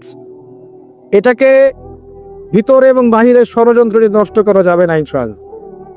আল্লাহ রাব্বুল আলামিন যদি আপনার সাথে থাকেন এবং আপনি যদি হকপন্থী হন, আপনি যদি অনেস্ট হন, সৎ হন এবং হক হয়ে থাকেন, এবং আল্লাহ যদি আপনার সাথে থাকেন, আল্লাহ যদি জানেন যে আপনি সত্য, আপনি হক, বাকিরা বাতিল, বাতিল শক্তি একসাথে মিলেও আপনার যাররা পরিমাণ ক্ষতি করতে পারবে না। আপনাকে আল্লাহ পাক নিশ্চিত মৌতের হাত থেকে ফিরিয়ে আনতে পারবেন ইনশাআল্লাহ। কিন্তু আপনি যদি ডিসঅনেস্ট হন, অসৎ হন, আপনার ভিতরে মিথ্যা থাকে, কপটতা থাকে, হিংসা থাকে, অহংকার থাকে, আপনার ভিতরে দোষ থাকে, আল্লাহ জানেন যে আপনি দোষী, তাহলে এত শক্তির দরকার নাই, নিজের ঘরের মধ্যেই আপনি অপদস্থ হয়ে যাবেন। আমরা আল্লাহর প্রতি তাওয়াক্কুল করছি। আল্লাহ পাক আমাদেরকে তার পথে কবুল করুন। আল্লাহ পাক আমাদের সবাইকে সুশৃঙ্খল জাতি হওয়ার তৌফিক দান করুন। আল্লাহ পাক আমাদের সবাইকে নিজেদের জান, মাল, সময়, শ্রম ব্যয় করে দ্বীন ইসলামের খেদমত করার তৌফিক দান করুন। আল্লাহ পাক দৃশ্য অদৃশ্যের সমস্ত অনিষ্ট থেকে আল্লাহ পাক আমাদের আপামর জনসাধারণকে, আমাদের সরকারকে, আমাদের প্রশাসনকে, আমাদের দায়ীদেরকে, আমাদের আলেমদেরকে, আমাদের যুবকদেরকে, যুবতীদেরকে সবাইকে হেফাজত করুন। আমিন। আসুন, আজকে আমি জ্যামটাকে কাজে লাগানোর চেষ্টা করছিলাম। জ্যামে যদি বসে থাকেন, সময়টাকে কাজে লাগাতে পারেন। নাসিহা করছে, ওই সময়ের মধ্যে আপনি তাসবিহ তাহলিল করতে পারেন, জিকির আজগার করতে পারেন, কোরআন তেলাওয়াত করতে পারেন। আজকে আমি ভাবছিলাম যে আপনাদেরকে কি বলবো, কি এমন বলবো যে কথাটা বললে 1 ঘন্টার মাহফিলের হকটা আদায় হবে। আমি এখানে বসে গাল গল্প কেচ্ছা কাহিনী করতে পারি। যদি এই কাজটা করি, তাহলে আদৌ এই মাহফিলের হক আদায় হবে না। হবে? আমরা বেশিরভাগ সময় এগুলোই করছি। মাহফিলে বসে আমরা যা করছি, কেচ্ছা কাহিনী শোনাচ্ছি, গাল গল্প করছি, অলিক কথাবার্তা বলছি, একে অপরের সমালোচনা করছি। একটা কনস্ট্রাকটিভ লেকচার দেওয়ার চেষ্টা করছি না। একটা গঠনমূলক কথা বলতে 1 ঘন্টার দরকার হয় না আসলে, জানেন? বিদায় হজের ভাষণ নবী সাল্লাল্লাহু আলাইহি ওয়াসাল্লাম দিয়েছেন, দেন নাই? 15 থেকে 20 মিনিটের ভাষণ। কত মিনিট? হাইয়েস্ট হবে 15 থেকে 20 মিনিট, আধা ঘন্টার ভাষণ। কয়েকটা ভাষণ ছিল, তার মধ্যে একটা মেজর ভাষণ আছে। এই আধা ঘন্টার ভাষণে নবী সাল্লাল্লাহু আলাইহি ওয়াসাল্লাম যা বলেছেন, আমি সারা জীবনে সে কথা বলে শেষ করতে পারব না। আল্লাহু আকবার। গঠনমূলক কথা হলে, মৌলিক কথাগুলো যদি মানুষের কাছে বলা যায়, এত বেশি সময়েরও দরকার হয় না। আর একটা মাহফিলের মধ্যে সব বিষয় বলা তো সম্ভব না। সম্ভব কিছু মৌলিক বিষয় উপস্থাপন করা সম্ভব, যেগুলো পরবর্তীতে আপনারা খুতবায় শিখবেন, দার্সে শিখবেন, আপনার তালিমে শিখবেন, অন্যান্য অনেক যে অপশনগুলো আছে এগুলোতে শিখবেন, বিস্তারিত মাহফিলে শিখবেন মৌলিক বিষয়গুলো। এতে করে জনগণকে ইসলামের ক্ষেত্রে উজ্জীবিত করে রাখা হয় যে ইসলাম এখনো টিকে আছে জমিনের মধ্যে, এবং ইমানের চর্চা হয়, রিচার্জ হয়। আমার জন্যও হয়, আপনার জন্য হয়। আল্লাহ পাক আমাদের সবাইকে ইমান তাজা করার তৌফিক দান করুন। চতুর্দিকে একটু তাকাবে না, এবং তাকানোর জন্য আমি আপনাকে বলবো 2টা চোখ খুলতে হবে। আমাদের কি 2 চোখ আছে? জি, আমাদের 2টা চোখ আছে। আমি যদি বলি আবু জেহেল, নাম শুনেছেন? আলী রাদিয়াল্লাহু আনহু, নাম শুনেছেন? আবু জেহেল নবী সাল্লাল্লাহু আলাইহি ওয়াসাল্লামের উপরে নাজিলকৃত কোরআনকে চিনতে পারলো না। পারলো? আলী রাদিয়াল্লাহু আনহু পারলেন। বাহ্যিকভাবে তাদের দুইজনের চোখে কি কোনো সমস্যা আছে? আবু জেহেল চোখে দেখতে পায়? আলী রাদিয়াল্লাহু আনহু পায়? দুইজনকে ডাক্তারের কাছে পাঠান, ডাক্তার বলবে দুইজনের চোখই সমান, কোনো সমস্যা নাই। ঠিক না ঠিক? কিন্তু আবু জেহেলের কোন চোখ অন্ধ যেই কারণে সে সত্যকে চিনতে পারলো না? উত্তর দেন। কোন চোখ? কলবের চোখ। লাহুম কুলুবুন লা ইয়াফকাহুনা বিহা, এই যে কলবের চোখ। সর্বপ্রথম আমাদের কলবের চোখটাকে আগে জিন্দা করতে হবে যদি আপনি চতুর্দিকের ফিতনাগুলোকে রিকগনাইজ করতে চান। শুধু বাইরের চোখ দিয়ে আপনি কোশ্চিন কেলেও সব বুঝতে পারবেন না। বাইরের চোখ দিয়ে আপনি দেখবেন পরিবার সুন্দর আছে, পরিবারে বাড়ি হচ্ছে, গাড়ি হচ্ছে, টাকা পয়সা হচ্ছে, সব ঠিক আছে, পরিবার সুন্দর, মাশাআল্লাহ। বাইরের চোখ দিয়ে আপনি দেখবেন আপনি 5 ওয়াক্ত নামাজ পড়ছেন, জুমার দিন যাচ্ছেন, ঈদের দিন যাচ্ছেন, রমজান মাসে রোজা রাখছেন, সুযোগ পেলে হজ উমরা করছেন, আপনি মাশাআল্লাহ পাক্কা মুসলিম মনে হবে আপনার কাছে। বাহ্যিক চোখ দিয়ে দেখলে মনে হবে আমি ইকোনমিক লাইফে খুব ভালো, ব্যবসা করে খাচ্ছি, একটু সুদ না হয় খাচ্ছি, ঘুরিয়ে ফিরে এটাকে জায়েজ করে নিচ্ছি, একটু না হয় মানুষের সম্পদ নিয়েই নিলাম, তার জন্য দোয়া করে দিব, কি সমস্যা? বাহ্যিক চোখ দিয়ে দেখলে আপনার কাছে মনে হবে ঠিক আছে আমি হালাল খাচ্ছি, হারামের লেশ মাত্র নাই আমার রিজিকের মধ্যে। বাহ্যিক চোখ দিয়ে আপনি দেখলে মনে করুন বিশ্ব এগিয়ে যাচ্ছে, বিশ্বের অর্থনীতি, রাজনীতি সব এগিয়ে যাচ্ছে, আপনার কাছে মনে হবে এমন, মনে হবে মানুষ পৃথিবী ধ্বংস হয়ে গেলে এরপর মঙ্গল গ্রহে গিয়ে থাকবে, তারপর আরেকটা গ্রহে থাকবে, তারপর আরেকটা গ্রহে থাকবে, মানুষের মৌত হবে না। এগুলো মনে হবে বাহ্যিকভাবে। বিশ্ব এগিয়ে যাচ্ছে, আমরাও এগিয়ে যাচ্ছি, এখন সায়েন্সের যুগ, টেকনোলজির যুগ, সায়েন্টিফিক রেভলিউশনের যুগ, একটা উন্নত সভ্যতা আমরা বাস করছি, আপনার কাছে মনে হবে যদি বাহ্যিক চোখ দিয়ে সব দেখেন। কিন্তু ভেতরের চোখ দিয়ে দেখলে আপনি বুঝতে পারবেন, বাহ্যিক জ্ঞান এবং ভেতরের চোখ দিয়ে দেখলে বুঝতে পারবেন প্রতিটা সেকশনে আপনি ফিতনায় জর্জরিত আছেন। আমি আপনাকে আজকে প্রথমে কিছু ফিতনার দিকে নিয়ে যাব, তারপরে আমি সলিউশনের দিকে আসার চেষ্টা করব কি করা যেতে পারে। যদিও আমি আপনাকে 100% সলিউশন দিতে পারবো না, আর আমার সেই জ্ঞানও নাই, সেই ইলম ও প্রজ্ঞা আমার মধ্যে নাই, এবং আমি নিজেকে যোগ্যও মনে করি না। প্রত্যেককে যার যার জায়গা থেকে ভাবতে হবে যে সলিউশন কি হতে পারে। কারো দিকে যদি তাকিয়ে থাকেন মুকাল্লিদের মতো আপনি ব্যর্থ হবেন, কারণ সবাইকে সঠিক পথ দেখানোর মতো মানুষের খুব অভাব এখন। যাদেরকে মনে হচ্ছে আপনার জাতির কান্ডারি, দাড়ি টুপির লেবাসে, ভিতরে ইসলাম নাও থাকতে পারে, আপনি জানেন না। অতএব নিজ নিজ ফিকির নিজেকে করতে হবে। প্রথমে আপনাকে আমি ধর্মের দিকে নিয়ে আসেন। আপাত দৃষ্টিতে আপনার কাছে মনে হচ্ছে আমরা সবাই ধার্মিক, মাশাআল্লাহ, আমরা নামাজ পড়ি, রমজানে রোজা রাখি, ইত্যাদি ইত্যাদি। আমি আপনাকে দেখাচ্ছি যে মুসলিমদের তাওহীদের মধ্যে এখন শিরকের ছড়াছড়ি। মুসলিম জাতি এখন তাকদীরে বিশ্বাস করেন অনেকেই। মুসলিমদের মধ্যে অনেকে বের হয়েছে যারা মুহাম্মদ সাল্লাল্লাহু আলাইহি ওয়াসাল্লামকে শেষ নবী হিসেবে মানে না। জি, আপনি অবাক হচ্ছেন? নাম শুনেন নাই? মুসলিমদের মধ্যে এমন অনেক আছে যারা বলে আমরা মুসলিম, এমনকি বলে আমরা হানাফি মাযহাব ফলো করি, নাউযুবিল্লাহ, এবং এরপরে বলে যে মুহাম্মদ সাল্লাল্লাহু আলাইহি ওয়াসাল্লাম নবী ছিলেন কিন্তু শেষ নবী না, আরো নবী আসতে পারে। দিন দিন তাদের অর্থনৈতিক ভিত্তি এত শক্তিশালী হয়েছে যে তারা জার্মানির মতো জায়গায় বসে কনফারেন্স করে ফেলেছে এবং বাংলাদেশের মাটিতে ওপেন মাহফিল করার পারমিশন চাচ্ছে। কোথায় আছেন আপনি? বাংলাদেশে এমনও মানুষ আছে যারা বলছে আমরা শুধু কোরআন মানি, হাদিস মানি না। জি, আপনি অবাক হচ্ছেন? আমি আপনাকে দেখাচ্ছি যে আপনাকে ধর্মের দিক থেকে শুরু করলাম, আপনাকে আমি নিয়ে যাব উপর লেভেল পর্যন্ত।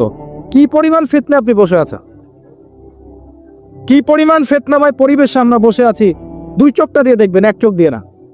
আর দুই চোখের কথা মনে পড়লেই একজনের কথা মনে পড়ে আমার, তিনি হচ্ছেন খিদর আলাইহিস সালাম। কি নাম? কোন সূরা আছে? কোথায়? সূরা কাহফে আছে, বাসায় গিয়ে পড়বেন। নবী মুসা আলাইহিস সালাম একটা ভাষণ দিচ্ছিলেন, আর একজন উঠে দাঁড়িয়ে বললেন আপনি খুব চমৎকার ভাষণ দিচ্ছেন, আপনার চেয়ে কোনো জ্ঞানী মানুষ আছে পৃথিবীতে? নবী মুসা আলাইহিস সালাম বলেছিলেন না। আল্লাহ পাক ধরলেন তোমার চেয়ে জ্ঞানী মানুষ আছে, তার নাম খিদর। নবী মুসা আলাইহিস সালাম বললেন কোথায় তিনি? আমাকে ঠিকানা দেন, আমি তার সাথে সাক্ষাৎ করব, আমি তার কাছে জ্ঞান শিখব। তিনি সফর করলেন, অনেক লম্বা সফর। আল্লাহ পাক বললেন যেখানে দুইটা সাগর মিলিত হবে সেখানে তুমি তাকে পাবে। গিয়ে দেখলেন তিনি সেখানে বসে আছেন। বললেন, আমি আপনার কাছে জ্ঞান শিখতে চাই। খিদর আলাইহিস সালাম বললেন, তুমি আমার সাথে ধৈর্য ধরতে পারবে না। সুবহানাল্লাহ। তিনি বললেন, ইনশাআল্লাহ আমি ধৈর্য ধরবো, আমাকে সাথে নেন। আচ্ছা ঠিক আছে চলো। যেতে যেতে নৌকা ফুটা করে ফেললেন। কে ফুটা করলেন? খিদর আলাইহিস সালাম। আরেকটু সামনে গিয়ে একটা বাচ্চাকে হত্যা করলেন।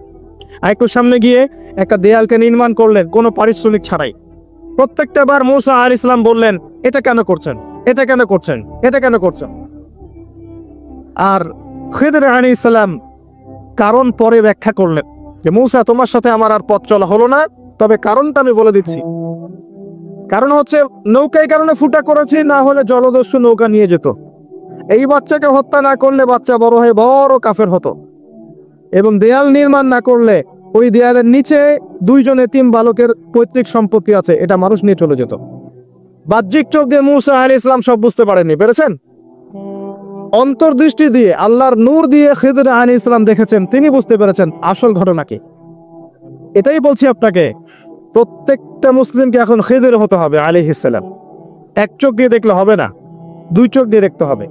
কিন্তু কলবের চোখ দিয়ে দেখার যোগ্যতা কিভাবে অর্জিত হবে, এটা একটা পয়েন্ট। প্রথম কথা হচ্ছে মনের মধ্যে থেকে হিংসা দূর করতে হবে। মনের মধ্যে থেকে খারাপ রিয়া, অহংকার, খারাপ রিপু দূর করতে হবে। তাস্কি, আত্মশুদ্ধি লাগবে। মনের ভিতরে কারোর জন্য কোনো বিদ্বেষ রাখা যাবে না।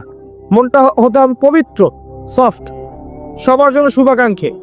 সবার জন্য শুভাকাঙ্ক্ষী বলে যে আপনি হক কথা স্পষ্ট করে বলবেন না এমন নয়। হক হকই বলবেন, যদি বাতিলের গায়ে লাগে কিচ্ছু করার নাই। যদি সারা দুনিয়ার মানুষ মিথ্যা কথা বলে, আপনার সত্য বলার সাহস থাকা চাই, তখন কলবে নূর আসবে ইনশাআল্লাহ। দ্বিতীয় বিষয় হচ্ছে বেশি বেশি মৌতের স্মরণ, পরকালের স্মরণ, কোরআন তেলাওয়াত, আল্লাহর জিকির করা, আল্লাহর কাছে দোয়া করা। মনটা নরম হবে, তাজকিয়া হবে ইনশাআল্লাহ তাআলা। আল্লাহ নূর আপনার কলবে আসবে, আপনি খিদর আলাইহিস সালামের মতো দুই চোখ দিয়ে বিশ্বকে দেখতে পারবেন ইনশাআল্লাহ আযজা ওয়া জাল্লা। এবার আপনি এই দুই চোখ দিয়ে দেখেন, মুসলিমদের মধ্যে বহু মানুষ এখন মুহাম্মদ সাল্লাল্লাহু আলাইহি ওয়াসাল্লামকে শেষ নবী হিসেবে মানে না। নাউযুবিল্লাহ। মুসলিমদের মধ্যে এমন অনেক মানুষ আছে যারা বলে এখন কোরআন মানি, হাদিস মানি না। মুসলিমদের মধ্যে বহু মানুষ তাকদীরে এখন বিশ্বাস করে না, তারা কিন্তু নামাজ পড়ে, 5 ওয়াক্ত নামাজ পড়ে। মুসলিমদের মধ্যে বহু মানুষ আল্লাহর হালালকে এখন হারাম করে নেয়, আল্লাহর হারামকে হালাল করে নেয়। জি, তারা মুসলিম, 5 ওয়াক্ত নামাজ পড়ে। মুসলিমদের মধ্যে বহু মানুষ এখন কবরে সেজদা করে, মাজারে সেজদা করে, আল্লাহ ছাড়া অন্য কারো নামে জবাই করে, আল্লাহ ছাড়া অন্য কারো কাছে দোয়া করে, আল্লাহ ছাড়া অন্য কারো জন্য নজর মানত করে, কুরবানি করে। মুসলিমরা এগুলো করে। ধর্মের অবস্থা দেখাচ্ছি আপনাকে, মুসলিমদের মধ্যে ম্যাক্সিমাম মুসলিম 5 ওয়াক্ত নামাজ মসজিদে পড়ে না। বিশ্বাস করছেন না? আপনি জরিপ করে দেখেন, আপনার এলাকার যে মসজিদগুলো আছে জরিপ করে দেখেন, কতজন আদর্শমরী আছে না? মুসলিম পরিবারের সংখ্যা কয়টা, নামাজে যায় কয়জন, জরিপ করে দেখেন, আমার কথা সত্য পেয়ে যাবেন ইনশাআল্লাহ। আর যারা যায় তাদের মধ্যে ফজরের সাই কয়জন যায় আল্লাহু আ'লাম। কিন্তু রমজানে তারাবিতে তারা আসবে, এসে বলবে ইমাম সাহেব নামাজ তাড়াতাড়ি পড়ে, এসে বলবে আজকে জিলাপি না খুরমা, আজকে কি। ওই সময় দেখবেন মসজিদে ওদের দৌরত্ব বেড়ে গেছে। জি, দেখবেন মসজিদে নামাজ হচ্ছে, পাশে হৈ হুল্লা হট্টগোল করবে। কমন সেন্স উঠে গেছে, দেখবেন নামাজ পড়ছে একজন ব্যক্তি, পাশে হৈ হুল্লা হট্টগোল করবে।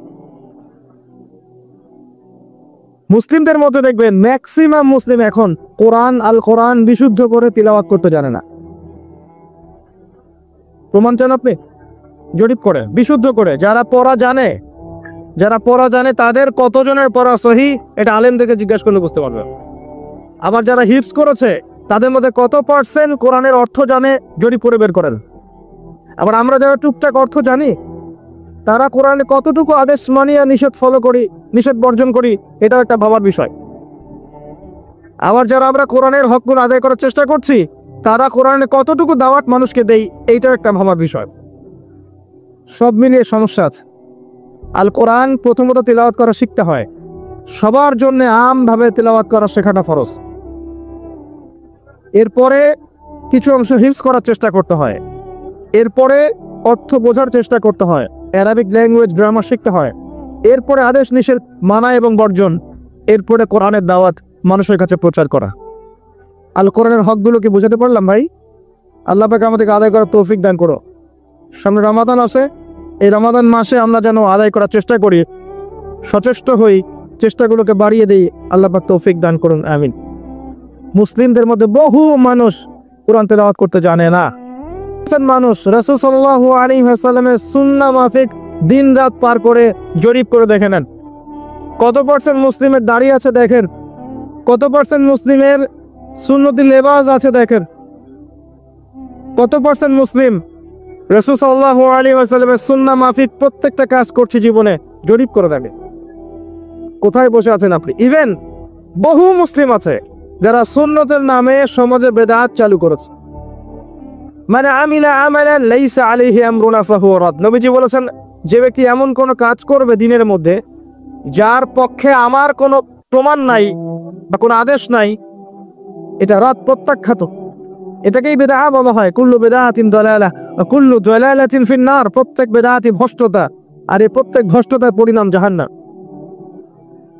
অনেক কাজ করি আমরা সুন্নত মনে করে, যেগুলো আসলে সুন্নত নয়। জি, সংখ্যায় বেদাত হয়ে যায়, প্রকারে বেদাত হয়ে যায়, জিনসে বেদাত হয়ে যায়, স্থানে বেদাত হয়ে যায়, অনেকভাবে বেদাত হয়ে যায়। আমরা সিস্টেম চালু করে ফেলি, নতুন সিস্টেম, যেটা নবী সাল্লাল্লাহু আলাইহি ওয়াসাল্লাম করেননি, সাহাবায়ে কেরাম রাদিয়াল্লাহু আনহুম কেউই করেননি। আমরা করছি দিব্যি নেকির কাজ মনে করে। নবী সাল্লাল্লাহু আলাইহি ওয়াসাল্লাম হাউজে কাউসারের সামনে দাঁড়িয়ে থাকবেন, এক শ্রেণীর মানুষ পানি পান করতে গিয়ে সামনে একটা পর্দা পড়ে যাবে। নবীজি বলবেন সাল্লাল্লাহু আলাইহি ওয়াসাল্লাম, ইন্নাহু মিন্নি। পর্দা পড়ে গেল কেন? এরা তো আমার উম্মত, এরা তো আমার উম্মত, আমি এদেরকে পানি পান করাবো, পর্দা পড়ে গেল কেন? নবী সাল্লাল্লাহু আলাইহি ওয়াসাল্লামকে বলা হবে, ইন্নাকা লা তাদরি মা আহদাসা বা'দাক। হে নবী, আপনি জানেন না আপনার মৃত্যুর পর এরা আপনার দিনের মধ্যে কত নতুন নতুন বেদাত চালু করেছে। আল্লাহ পাক কোরআনে বলেছেন যে কিছু মানুষ আছে যারা মনে করে আমরা খুব ভালো ভালো আমল করছি, কিন্তু প্রকৃতপক্ষে এদের সমস্ত আমল ব্যর্থ হয়ে যাচ্ছে। আল্লাহ পাক সূরা ফুরকানের মধ্যে বলেছেন, কিছু মানুষের আমল আমি দেখতে যাব, এরপরে এটাকে আমি ধুলো বানিয়ে ছেড়ে দেব। আরেকটা মারাত্মক বিষয় হচ্ছে, যখন আপনি বিদআতে লিপ্ত থাকবেন তখন তওবা করার প্রয়োজন মনে করবেন না, কারণ আপনি ভালো কাজ মনে করেই করছেন। সলিউশন কি? সলিউশন হচ্ছে প্রত্যেকটা কাজ নবী সাল্লাল্লাহু আলাইহি ওয়াসাল্লাম, সাহাবায়ে কেরাম রাদিয়াল্লাহু আনহুম যেভাবে করেছেন হুবহু সেভাবে করার চেষ্টা করা উচিত। আল্লাহ পাক সবাইকে তৌফিক দান করুন। এটা মুসলিম সমাজের ধর্মতাত্ত্বিক অবস্থা। আরো আছে, আমরা ধর্মের নামে দুনিয়া কামাই করছি অনেকেই। ধার্মিকদের অবস্থা বলছি, ধর্মকে ইউজ করে আমরা দুনিয়া কামাই করছি। অনেক ধার্মিক আছে দাড়ি টুপি লেবাস নিয়েও বোনের সম্পত্তির অধিকার দিচ্ছি না, আছি, মেয়েদেরকে অধিকার দিচ্ছি না, তাদের শিক্ষার জন্য কোনো প্রচেষ্টা চালাচ্ছি না, তারা যদি দিন শিখতে চায় প্রতিবন্ধকতা সৃষ্টি করছে। অনেকে আছে, অনেকে আছি নামাজ রোজা করার পরেও, নামাজ রোজা হজ জাকাত এগুলো করার পরেও সুদ ঘুষ জেনা ব্যভিচার দুর্নীতি ছাড়তে পারছি না, আছি। আপনাকে ধর্মতাত্ত্বিক ফিতনা দেখাচ্ছে। আরো আছে যারা ধর্মকে লিপ দিচ্ছে, তাদের মধ্যে গিয়ে দেখবেন শতদা বিভক্ত দলাদলি আছে।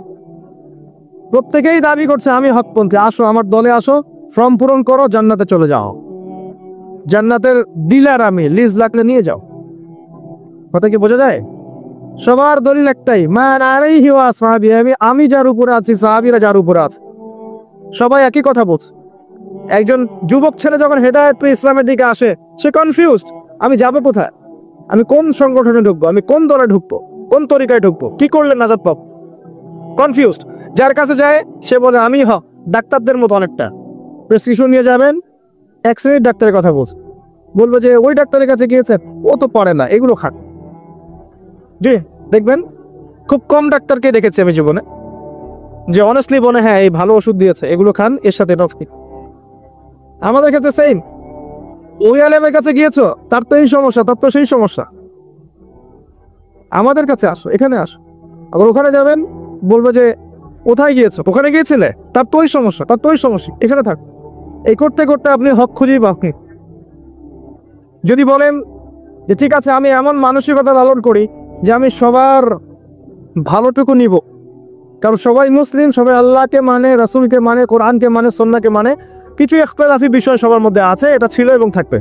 আমি সবার ভালোটুকু নেই, খারাপগুলোকে ছেড়ে দেই, তখন বলবে যে আপনি গোলালু মার্কা মানুষ। কি বুঝলেন? চতুর্মুখী ফিতনা, আপনাকে ধর্মের ফিতনা বলে শেষ করতে পারবো না। এরপরে সামনে আসেন, এবার আসেন আপনার পরিবারে আসেন। বাহ্যিকভাবে মনে হয় যে পরিবারগুলো খুব সুন্দর, চমৎকার, একদম জান্নাতের টুকরা মনে হয়, কিন্তু আদতে ম্যাক্সিমাম পরিবার জাহান্নামের টুকরা। ম্যাক্সিমাম পরিবারে তাওহীদ নাই, ম্যাক্সিমাম পরিবারের সুন্নত নাই, বেশিরভাগ পরিবারে হালাল রিজিক নাই, বেশিরভাগ পরিবারের মেয়েরা পর্দা করে না, বেশিরভাগ পরিবারের যুবকরা দিনের পরোয়া করে না, বেশিরভাগ পরিবারের যুবকরা নামাজ পড়ে না, এমনকি পিতাও নামাজ পড়ে না। বেশিরভাগ মা সিরিয়াল নিয়ে পড়ে থাকবে, দেখবে না। হ্যাঁ, বেশিরভাগ পরিবার দেখবেন বস্তুবাদী। বস্তুবাদী বোঝেন কিনা? মানে দুনিয়া পূজারি, দুনিয়া পূজারি, সারাদিন দুনিয়ার ফিকির, কিভাবে আমি খাবো। সকালে চিন্তা করবে দুপুরে কি খাবো, দুপুরে চিন্তা করবো রাত্রে কি খাবো, খালি খাওয়া আর খাওয়া, খাওয়ার জন্য দুনিয়াতে এসেছে। দেখা যাবে স্বামী যদি হালাল ভাবে কিছু করতে চায়, কোনো কোনো ক্ষেত্রে স্লিপ ফোর্স করে। দেখো না পাশের বাড়ির ভাবির কত টাকা পয়সা, কত সোনা দানা, কত ব্যাংক ব্যালেন্স, আমরা তো কিছুই করতে পারলাম না, তোমার ঘরে এসে আমার জীবনটা নষ্ট হয়ে গেল। তখন স্বামী বেচারা হারাম খেতে বাধ্য হয়, ঘুষ খেতে বাধ্য হয়, সুদ খেতে বাধ্য হয়, দুর্নীতি করতে বাধ্য হয়। কার জন্য করে এগুলা? পরিবারের জন্য করে।